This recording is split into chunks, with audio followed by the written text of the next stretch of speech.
L'Università di Padova, assieme a tutte le università pubbliche d'Italia, da Trento a Palermo, da Milano a Napoli, ha protestato oggi contro il Ministro dell'Istruzione. I suoi provvedimenti, sostengono gli atenei, hanno rivoluzionato, anzi stravolto, la stessa fisionomia delle università italiane. Rettore Milanesi, Padova è un'università virtuosa, dai bilanci sani, in prima linea a livello internazionale nella ricerca scientifica e con un'antica tradizione alle spalle. Che cosa ha da temere da questi provvedimenti? Perché l'Università di Galileo protesta?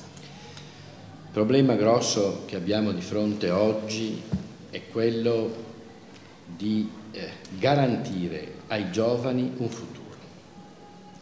un futuro di qualità per i professionisti che si formano nel nostro Ateneo e che poi saranno chiamati a svolgere il loro lavoro nella società, ma anche per i giovani che nel nostro Ateneo si formano per continuare nelle attività di ricerca e di docenza, che sono un capitale preziosissimo che rischiamo di perdere, perché se nel nostro Paese non troveranno opportunità di lavoro a livello scientifico negli Atenei, fuggiranno all'estero.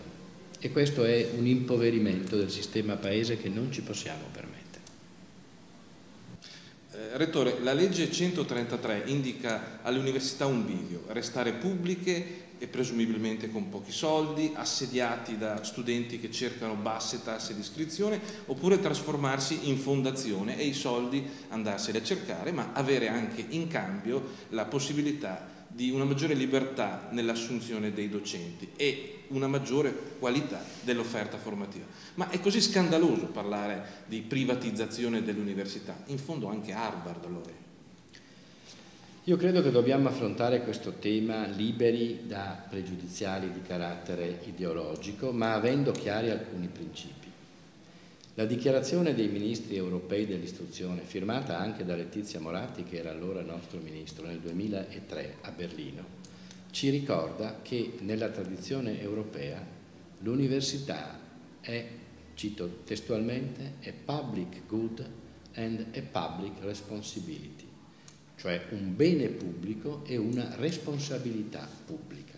Questo non significa che non possano esserci anche istituzioni universitarie private, come negli Stati Uniti, accanto a quelle che sono sostenute dallo Stato e quindi sostenute con fondi pubblici.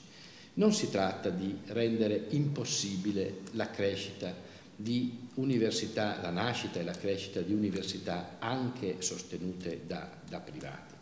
Quello che noi non condividiamo è l'atteggiamento di dismissione di una propria responsabilità da parte del governo rispetto alla formazione superiore e alla ricerca. In tutti i paesi europei lo Stato garantisce ai suoi giovani la possibilità di formarsi in università pubbliche. Noi siamo convinti, ripeto, al di là di qualunque schema e schematismo ideologico, che il nostro sistema universitario debba rimanere agganciato a quest'idea di servizio e di opportunità per i giovani sostenuto dal pubblico. Credo che non ci siano equivoci sul fatto che dobbiamo cercare di drenare il più possibile di risorse dal mondo privato per la ricerca applicata. Ma purtroppo è noto che uno dei problemi del nostro Paese è la scarsa propensione dal mondo dell'impresa ad investire in ricerca nella università del nostro Paese. Uno dei più importanti parametri che segnano un deficit in Italia rispetto agli altri paesi europei, per non parlare di quel che succede negli Stati Uniti o in Giappone, è proprio il basso tasso, la bassa percentuale di investimenti privati in ricerca nelle nostre università.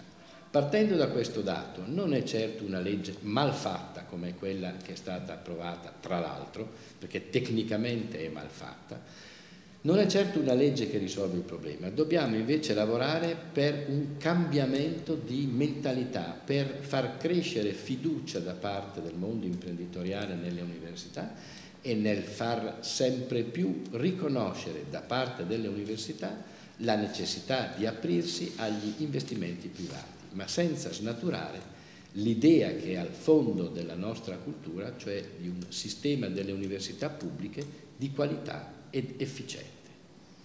L'aspetto che molti hanno criticato del decreto del Ministro riguarda i tagli indiscriminati agli atenei. Però bisogna dire che anche molti atenei hanno avuto un comportamento irresponsabile in passato, presentando bilanci in profondo rosso.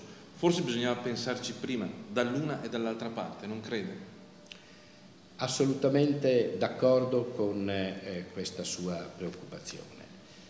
La cosa strana nel nostro Paese è che si è introdotto, ormai quasi da 20 anni a questa parte, un sistema universitario, nel sistema universitario il principio dell'autonomia delle università, ma non si è proceduto ad inserire anche contestualmente e contemporaneamente un rigoroso sistema di valutazione. In nessun paese del mondo le università sono autonome, ma non sono soggette a una valutazione da parte degli organi dello Stato. Questa è l'anomalia italiana, ma la valutazione nel nostro paese sembra essere un po' come l'albero di Bertoldo della storiella. Nessuno dichiara di non volere la valutazione, ma fino ad ora nessuno si è seriamente impegnato, né tra i diversi ministri che si sono succeduti, né a livello di organismi di rappresentanza istituzionale degli atenei, nessuno si è battuto per inserire veramente nel nostro sistema questo principio e questa pratica della valutazione.